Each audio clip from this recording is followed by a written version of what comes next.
শুধু দেখলেই সওয়াব হয়ে যায়, বলেন সুবহানাল্লাহ। আল্লাহ তাআলা বলেন তিনটা জিনিস আমি আপনার উম্মতের জন্য এমন বানাইলাম, ও নবী উম্মতদেরকে জানায়া দেন তারা এই তিনটা জিনিসের দিকে তাকাইলেই সওয়াব হয়ে যাবে, বলেন সুবহানাল্লাহ। ক্বালা রাসূলুল্লাহ সাল্লাল্লাহু আলাইহি ওয়াসাল্লাম, ইবনে হিব্বান কিতাবের মধ্যে আম্মা যে আয়েশা রাদিয়াল্লাহু তাআলা আনহা থেকে বর্ণিত, আম্মা জি বলেন আল্লাহর পয়গম্বর বলেছেন আন-নাজরু ইলা সালাসাতিন ইবাদা, তিনটা জিনিস এমন আছে এই তিনটা জিনিসের দিকে তাকাইলেই বান্দার সওয়াব অর্জন হয়ে যায়। এক নম্বরে আন-নাজরু ইলাল মাসহাফি, আন-নাজরু ইলা কিতাবিল্লাহ। কোন বর্ণনায় আছে আন-নাজরু ইলাল মাসহাফ, আরেক বর্ণনায় আছে আন-নাজরু ইলা কিতাবিল্লাহ। আল্লাহর কোরআনের দিকে যদি কোরআন খুইলা কেউ তাকায়, এখনো বান্দা পড়া শুরু করে নাই, কোরআন খুইলা কোরআনের অক্ষরের দিকে তাকাইলেই বান্দার আমল নামায় সওয়াব লেখা হয়ে যায়। তাহলে আমরা অনেকে কোরআন পড়তে কিন্তু পারি না, তাহলে কিন্তু কমপক্ষে কোরআন খুললে যে সওয়াব আজকে জানলাম। ইবনে হিব্বান কিতাবের নাম, হাদিসের বর্ণনাকারী আম্মা যে আয়েশা রাদিয়াল্লাহু তাআলা আনহা। আন-নাজরু ইলা সালাসাতিন ইবাদা, নবী বলেন তিনটা জিনিস, তিনটা নিয়ামত আল্লাহ আমার উম্মতকে এমন দিয়েছেন যে উম্মত এই তিনটা জিনিসের দিকে তাকাইলেই সওয়াব হয়ে যায়। এক নম্বরে আন-নাজরু ইলা কিতাবিল্লাহ, এক নম্বরে কোরআনে পাকের দিকে যদি কেউ তাকায়, কোরআনে পাকের দিকে তাকানোর সাথে সাথে বান্দার আমল নামায় সওয়াব লেখা হয়। দুই নম্বরে আন-নাজরু ইলাল ওয়ালিদাইন, বাবা মার দিকে যদি কেউ সুন্দর দৃষ্টিতে তাকায়, বাবা মার দিকে যদি শ্রদ্ধা আর ভক্তির দৃষ্টিতে তাকায়, সম্মানের দৃষ্টিতে বাবা মার দিকে যদি কোনো সন্তান তাকায়, আল্লাহর নবী বলেন বাবা মার দিকে তাকাইলে বান্দার আমল নামার মধ্যে হজের সওয়াব লেখা হয়ে যায়।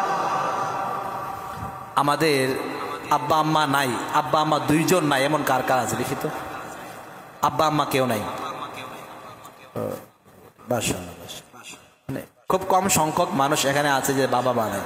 বেশিরভাগ অনেকেরই বাবা আছে মা নাই, কারো মা আছে বাবা নেই, মোটামুটি সবার আছে। খুব কম সংখ্যক মুসল্লি পাওয়া গেল যাদের বাবা মা নাই।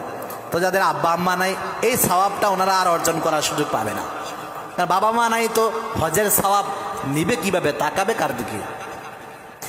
নবী বলেন বাবা মার দিকে যদি কেউ কোনো সন্তান মোহাব্বতের দৃষ্টিতে, সম্মানের দৃষ্টিতে তাকায়, আল্লাহ তাআলা বলেন ও ফেরেশতারা তারা আমল নামার মধ্যে কবুল হজের সওয়াব লিখে দাও।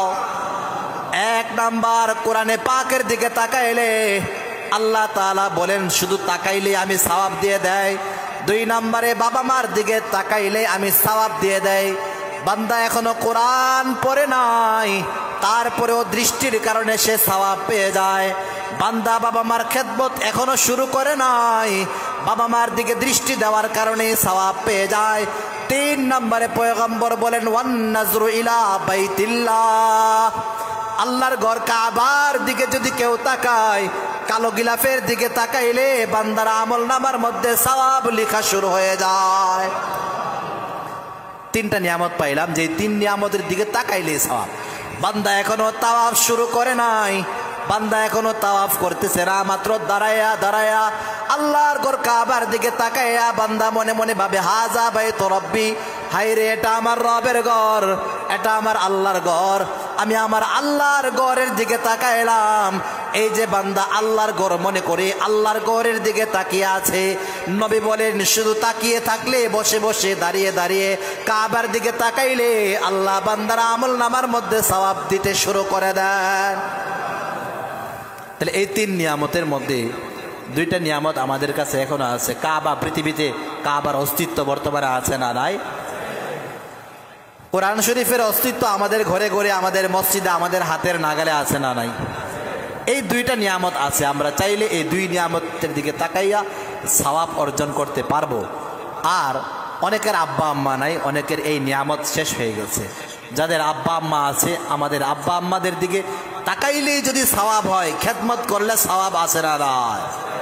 وقال رسول الله صلى الله عليه وسلم لا تعقن والديك وإن أمرك أن تخرج من أهلك ومالك। নবী বলেন উম্মতেরা, কিয়ামত পর্যন্ত আনেওয়ালা উম্মতেরা সকলকে আমি ওসিয়ত করতেছি, নবী বলেন সকলকে লক্ষ্য করে আমি পয়গম্বর ওয়াসিয়ত করলাম, বাবা মাকে কষ্ট দিবা না, বাবা মার সঙ্গে কটু বাক্য উচ্চারণ করবা না, বাবা মার মনে আঘাত দিবা না, বাবা মাকে খারাপ আচরণের মাধ্যমে কষ্ট দিবা না। কেন নবী বলেন শুধু তাই না, তোমার আব্বা আম্মা অন্যায়ভাবেও যদি তোমাকে ঘর থেকে বের করে দেয়, তোমার বাবা মা অন্যায়ভাবেও যদি তোমাকে সম্পদ থেকে বঞ্চিত করে দেয়, ওয়াইন আমারাকা আন তাখরুজা মিন আহলিকা ওয়া মালিকা, তোমার সম্পদ থেকে অন্যায়ভাবে বাবা মা যদি তোমাকে বঞ্চিত করে দেয়, তোমার আব্বা আম্মা অন্যায়ভাবেও যদি তোমাকে ঘর থেকে বের করে দেয়, তারপরেও লা তাউক্কান্না ওয়ালিদাইক, বাবা মার অবাধ্য হওয়া যাবে না, কারণ আল জান্নাতু তাহতা আকদামিল উম্মাহাত। আল্লাহ নবী বলেন কারণ তোমার তো দুনিয়া দরকার নাই, তোমার তো জান্নাত অর্জন করার বড় দরকার আছে। এই জন্য কেউ যদি জান্নাত পাইতে চায়, বাবা মা অন্যায়ভাবে শাসন করলেও বাবা মার সঙ্গে কটু বাক্য উচ্চারণ করা যাবে না, বাবা মা অন্যায়ভাবে সম্পদ থেকে মাহরুম করে দিলেও বাবা মার সঙ্গে তর্কে লিপ্ত হওয়া যাবে না। কারণ নবী বলেন সাবধান করে দিলাম, তোমার বাবা মা ভুল করেও যদি তোমার সঙ্গে তর্ক করে আর এর পাল্টা জবাব তুমি যদি দিতে যাও, তোমার মার দিলে যদি আঘাত লেগে যায়, আল্লাহ তাআলা জান্নাতীদের কাতার থেকে তোমার নামটা কেটে দিবেন। বলেন নাউজুবিল্লাহ। আল জান্নাতু তাহতা আকদাবিল উম্মাহাত। নবী বলেন সাবধান সাবধান, দুনিয়ার সবগুলি সন্তানের জান্নাত আমি আল্লাহ, নবী বলেন আমার আল্লাহ সবগুলি সন্তানের জান্নাত মার পায়ের নিচে, অর্থাৎ বাবা মার সন্তুষ্টির পিছনে রেখেছেন। আল্লাহ তাআলা জান্নাতে দেওয়ার আগে থার্মোমিটার দিয়ে মাপবেন কোন সন্তানের প্রতি কার বাবা মা সন্তুষ্ট, কার বাবা মা কার সন্তানের প্রতি বড় অসন্তুষ্ট। বাবা মা যদি অসন্তুষ্ট হয়ে যায়, সেদিন হাসরের ময়দানে আমার আল্লাহ ওই বান্দার প্রতি অসন্তুষ্ট হয়ে যাবে। বলেন নাউজুবিল্লাহ। তাহলে অনেকে বেশিরভাগ কিন্তু আব্বা মা আছে, একটু আগে আমি পরীক্ষা করে দেখলাম, বেশিরভাগ হয়তো কারো বাবা আছে মা নেই, কারো মা আছে বাবা নাই। কেউ যদি এই দুই গুরুত্বপূর্ণ জায়গাতে কেউ আঘাত করে, কোনো নাফরমান সন্তান যদি বাবা মা এই দুই জায়গাতে আঘাত করে, রাসূল বলেন তার রব তার প্রতি অসন্তুষ্ট হয়ে যাবে। এই দুই জায়গাতে কেউ যদি আঘাত করে, তার জান্নাত বড় কঠিন হবে, তার জাহান্নাম বড় সহজ হবে। এই জন্য বাবা মার খেদমত করার দরকার আছে না নাই? খেদমতে মাদার পেদার কুন সুবহ শাম, খেদমতে মাদার পেদার কুন সুবহ শাম, তাকে বাসি দরদ আলম নেক নাম। এবার কবি বলেন বাবা মার খেদমত যারা করবে, দুনিয়ার মধ্যেও আল্লাহ তার সম্মান বাড়িয়ে দিবে। বাবা মার খেদমত যারা করবে, আখিরাতেও জান্নাত দেওয়ার মাধ্যমে সন্তানদের সম্মান বাড়িয়ে দিবেন কে? তাইলে আমরা আমাদের আব্বা আম্মাদের খেদমত করব কি করব না?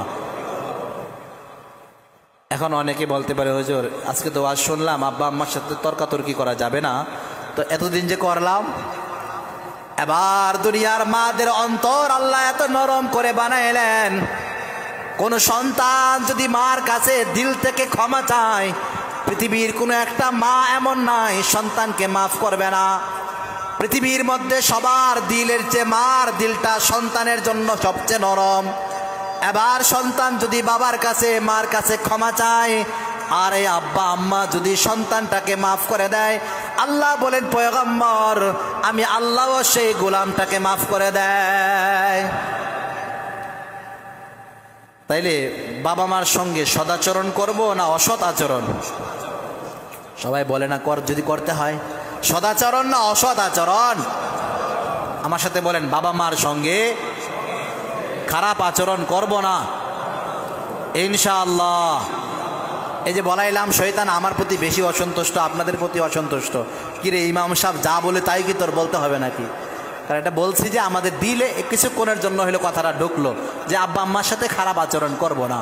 শয়তান বড় কষ্ট পাইছে, কিন্তু আমার আল্লাহ বড় খুশি হয়ে গেছেন। আমরা রবকে খুশি করব তো ইনশাআল্লাহ। নবী বলেন ও দুনিয়ার উম্মতেরা, তিনটা গুরুত্বপূর্ণ জিনিস আল্লাহ এমন বানাইলেন, এই জিনিসগুলোর দিকে তাকাইলেই সওয়াব। এখনো বান্দা আমল শুরু করে নাই। এক নম্বরে আন-নাজরু ইলা কিতাবিল্লাহ, কোরআনের দিকে তাকাইলেই বান্দার আমল নামায় সওয়াব লেখা হয়। আন-নাজরু ইলাল ওয়ালিদাইন, বাবা মার দিকে তাকাইলে আল্লাহ তাআলা তার আমলনামায় সওয়াব লিখে দেন। 3 নম্বরে আন-নাজরু ইলা বাইতিল্লাহ, আল্লাহর ঘরের দিকে তাকাইলে বান্দার সওয়াব লেখা হয়ে যায়। এবার তাওয়াফ যেই বান্দা করবে, উমরা যেই বান্দা করবে, হজ যেই বান্দা বান্দি করবে, তারা সময়ে সময়ে আল্লাহর ঘরের দিকে তাকায় কি তাকায় না?